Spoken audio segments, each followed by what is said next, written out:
looking at these documents, they weren't just pieces of paper or just black and white photos. I mean, these are living documents. These are real people, and in some cases, these are my people, which is even a deeper slice of this experience. I'm going to read, I think, 8 poems. They come from Loaded 9 Times, and at some point, you should get up and come and look at these documents, this version of the documents, as close as you can, because it's having the words turn into real people for you that really translates the thing. This first one, the one about the census. When I read through the census the first time, it was just like it in a math class. But then the closer you look at the details on the census, you realize that these numbers are actual people. And then the details about them are, the more time you spend with them, the bigger the stories become. And so for me, I'd ask Dan, I was writing the biographies, and I said, Dan, can I add some poems to these? Because there was something happening with the lives of these individuals that they were sending me, for me, that couldn't be contained in the kind of state biography. I needed to raise them to poetry. For me, writing a poem is like making a short film, a little movie. It allows me to make that moment cinematic. And I needed to do that for these men, not just for the ones that were related to me. This is my response to the census poem called Accounting. This imagines the speaker of this poem being one of the individuals who is referenced without a name on this document.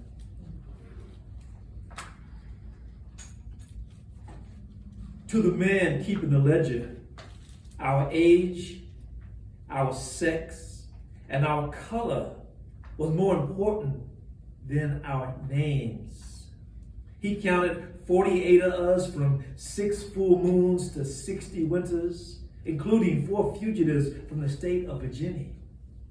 The good news, all of us can see and hear and be mostly in our right minds. The bad news, all of us be property of Matilda Burks.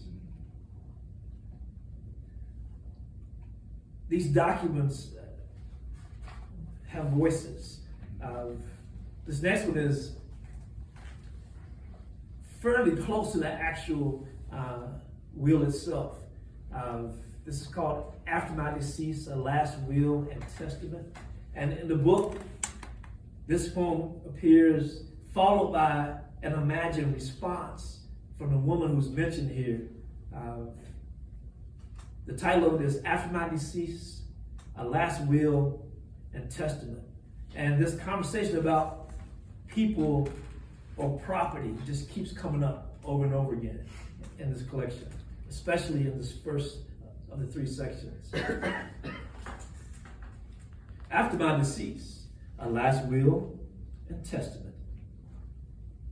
I give and bequeath all my silverware and plate of every description, also all my beds, bedsteads, bedclothes, and remaining household and kitchen furniture to be split equally amongst my daughter and 3 sons. I give and bequeath to my daughter Nancy my Fort piano, and also my Negro woman Grace and her youngest daughter Harriet. I give to my son John all my pictures and also my Negro boy Alfred, son of the above mentioned Grace. I give to my son James my Negro girl Sally, daughter of the above mentioned Grace. And to Charles, I give my Negro boy Wesley. Should the said Grace or any of her increase or any of the 48 slaves of mine which shall become the property of any of my children prove troublesome and unmanageable, then it is my wish that such slave or slaves so offending shall be sold, and the proceeds of such sale or sales be appropriated to the purchase of other servants to supply the place or places of those sold. In witness whereof I have heretofore set my hand and affixed my seal this 7th day of December in the year of our Lord 1857, signed, sealed, and acknowledged, Matilda Burks. Taken almost directly from the Kentucky U.S. Wills and Probate Records, 1774 to 1989. That's just one. Dan can tell you how many are there, but there are so many amazing documents that are about real people's lives. Real people's lives. This next poem is called a mashup. It's where you take two sources of information and you just squeeze them together. And it's served up in a new voice. In this case, two voices in the same poem. And this is simply titled, Why I Don't Stand. And there are some people that when they hear My Old Kentucky Home, they break down in tears. And they weep openly, and for nostalgic reasons or whatever the reasons are. But for me, I know the history of the song, right? I know that song was written to be part of minstrelsy. I know the history of minstrelsy and how minstrelsy was the number one entertainment in the United States, all over the country, from New York to the far south to New Orleans. And in that minstrelsy, white performers in blackface and large white lips and gouging eyes pretended to perform their impression of black people in such a way that it was a caricature. They made cartoons of us out of songs. The way we spoke, how we treat each other, these ideas about how black women move in the world. All this was meant as entertainment. This song was written as part of that. It wasn't originally called My Old Kentucky Home. It sounds different if you hear Old Black Joe. It just rings different, right? It hits different with a different title, the original title. So when I hear that song, this is why I don't stand, because I hear that song and I hear this ad written the same time period, because I think together they reflect what was really happening then and what people really thought and what this song is really about. And I apologize in advance because I'm not a singer, but I'm going to try to interpret this side of the poem in the direction of singing. Why I Don't Stand. Oh, the sun shines bright on my old Kentucky home. $1,200 to $1,250 for Negroes. 'Tis summer, the darkies are gay. The undersigned wishes to purchase a large lot of Negroes. Well, corn tops right for the New Orleans market. And the meadows in the bloom. I will pay $1,200 to $1,250 for number one young men and $850 to $1,000 for number one young women. While the birds make music all the day. In fact, I will pay more for likely Negroes. Weep no more, my lady. Oh, weep no more today than any other trader in Kentucky. We sing one song. My office is adjoining the Broadway Hotel for my old Kentucky home. On Broadway, Lexington, Kentucky, for my old Kentucky home far away, where I or my agent can always be found. Feels different, don't it? You feel that? That's why I don't stand. These beautiful photos of, I'm going to put this out in the world. If any of you are in antique stores, you come across a Civil War photo, authentic, of an African American soldier, especially from Kentucky, find me. I need one of these originals. I would love to have one of my ancestors, but that's asking a lot. But I'll take a Kentucky, and there are a lot of it out there. You heard that.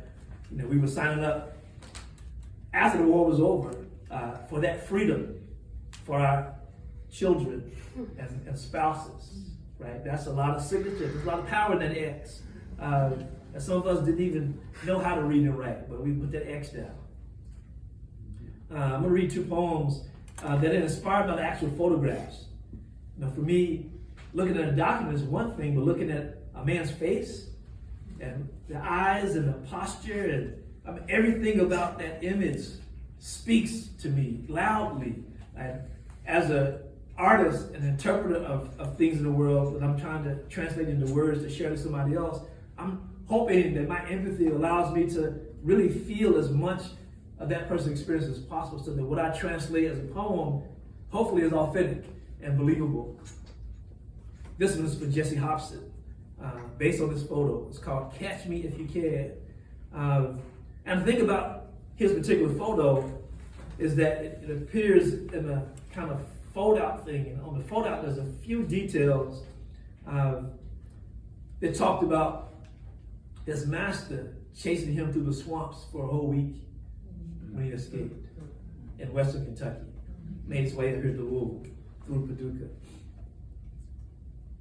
Catch me if you can. Photo of Private Jesse Hobson, Company F, 108th U.S. Colored Infantry.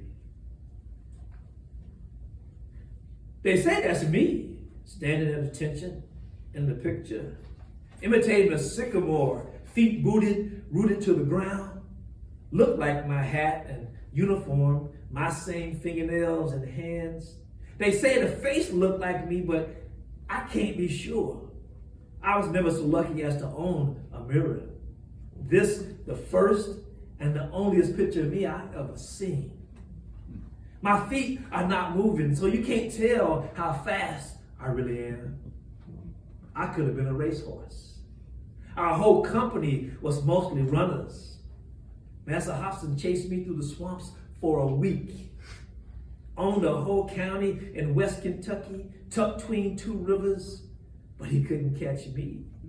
Not even with hounds. Water ain't nothing but a muddy track for a born runner. The voice behind the box said, stand there and hold still. So I let the pop and flash of the camera try to catch me. But he couldn't know how hard that was for a man like me to stand there like a log, as if old master looking my way, looking for something in the woods out of place. Something moving, something he think he owned. But it's just the sound of hooves. That's for Jesse Hobson. This next one, bird watching, is for Sergeant Major Charles Singer. And one of the things that, hopefully all of you as Louisvillians know about Ed Hamilton's great work. You know about The Spirit of Freedom. You've gone to D.C. to see it, or you visited him in the studio and saw it when he was just clay. When I was trying to get through these poems, I went to visit Ed, and I was like, Ed, I'm at it again. You got something for me? He always give me a little something to keep me motivated. And he had a clay version of an actual eagle from a medallion from a Union uniform that U.S. Colored Troops wore. And he said, take this. Run out of words, just run it. So I'm in my studio writing, and I get to what people call writer's block, and I pull out that medallion. Just think about Ed and the work and all of the work he did with York, together. And it works, at least for me and Ed. That's our process. And I was just thinking about the power of that bird, that eagle. So this is called Bird Watching for Sergeant Major Charles Singer, 107th U.S. Colored Infantry. I was an educated businessman from Covington, Kentucky, before I was mustered into the infantry. Many of my fellow soldiers spent time around the fire or on guard duty, debating the intricacies of our uniforms, especially the itch of wool, the pinch of new shoes, and the parade of wings. I have eloquently defended the majesty and the fierceness of the beautiful bald eagle, especially the large one we wear across our shoulder strap. To many an old soldier, fresh out of bondage, the proud bird looking backwards hearkens to the Sankofa, an important reminder to learn from our mistakes. But the younger, more skeptical brethren who question and challenge everything said they only loved one bird, the chicken, roasted, and refused to shine anything they believe when bullets start looking anything. They believe when bullets start looking for a home, it's just a big target in the center of our chest. Later in the dark, I consider our heated debate, rub my thumb across the emblem on my breastplate, and wonder which one of us is wrong.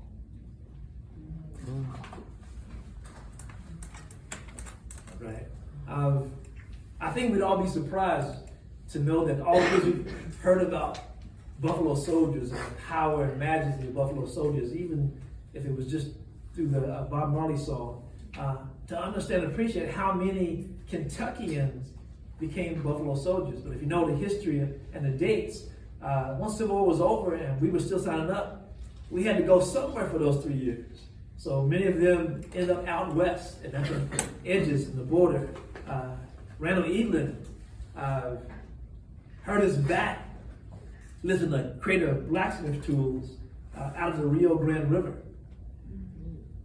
I mean, when I read that in this 99-page stack of documents, it just blew me away because that said so much about what he did, how he spent his days, how he hurt his back. There was all these documents about the examinations he had, all the doctors who had looked at him as he tried to prove that he deserved his pension. I think it took him 10 years to get that pension for all the reasons you can imagine. But John Wesley Burks is in the 125th, and this is what I imagine he has to say about Buffalo Soldiers, because the name actually came not from the War Department. Originally it came from Native Americans. And I try to think about why would they look at us or work with us or fight with us and compare us to buffalo?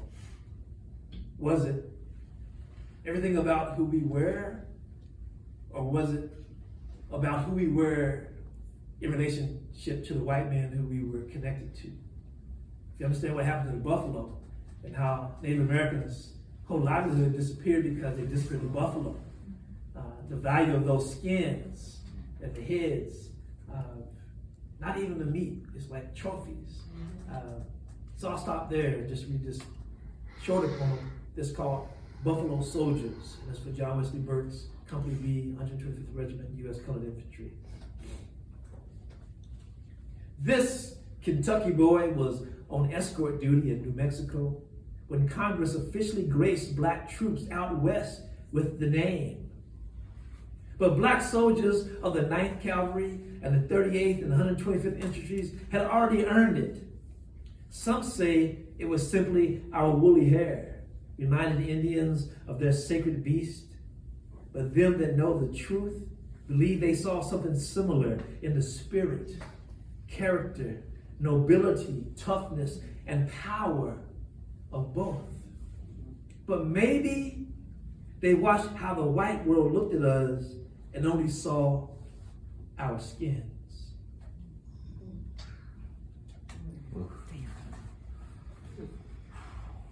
You all right? All right, 2 more. I'll let you out of here. This next one, I'm going to try to get through this without cheering up. In this stack of documents that came compliments to Dan's researchers, there were all these affidavits, and I'm looking through affidavit after affidavit, and I recognized that Randall's wife, who becomes his widow, Mary Evelyn, her name looks different every time you see it on the affidavits. And I just keep looking and looking. And then at some point, I just take the computer screen and I blow it up and look closer. And in between Mary and Evelyn, there's an X. And above the X it says her, and below the X it says Mark. And the lights came on, like, she couldn't write. This was somebody signing her name and her just putting an X in between, and somebody identified this X as her Mark. And then I got excited and I looked at the document again and recognized that every time her name appeared, off to the left there were two witnesses who were literate, who vouched for her signature. And there are dozens of affidavits. And towards the very end of the stack, the affidavit witnesses become Scott and William Evelyn, two of her sons, who are literate based on this record and vouching for her signature. And I'm trying not to tear up. And then I recognized that I thought I was the first X in my family. I'm Frank X. Walker. But here's Mary and Randall reaching across time with their X, reaching for me.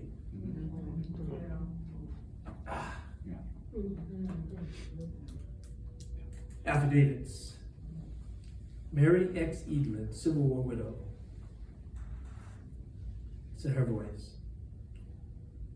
Them make me scratch out an X in ink with two witnesses on affidavits to prove me and Randall was married.